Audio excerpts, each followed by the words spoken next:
In Cocoa Beach, preparations are well underway for Matthew. CBS 4's David Sutta is there for us tonight. So, David, how are people preparing there? They are definitely taking this seriously. I've got to tell you, it is a gorgeous day here in Cocoa Beach. For those of you unfamiliar where we're at, actually we're just south of Cape Canaveral. Right off to my left here, actually, you can see the island out there and all the launch pads and whatnot. But let's go ahead and cruise around. This is actually an area, if you're not familiar with Cape Canaveral, you might be with the Ron John Surf Shop. That's actually just a few blocks away from us. And right behind me here, this is the Cocoa Beach Pier, built in '62, obviously weathered quite a few storms, had quite a few repairs. A lot of people here have seen a lot of storms over the years, but this one they're definitely taking seriously. Let's go ahead and take a look around of what we saw earlier today. In Brevard County, gas is becoming harder to come by. There were actually lines at this gas station for people to get gas, but what happened is they ran out of regular, they ran out of mid-grade. Right now they only have premium.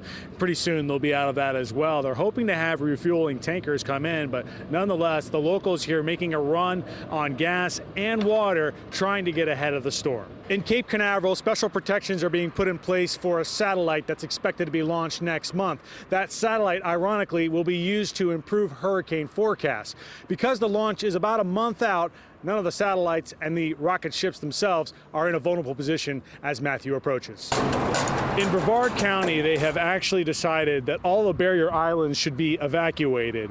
Before they do that, though, a lot of people are doing this. Here at Kelsey's Pizza, they are putting up the shutters. Michael here, obviously, hard at work, ratcheting everything up. They're trying to figure out. It's been a while since they've had to put these panels up.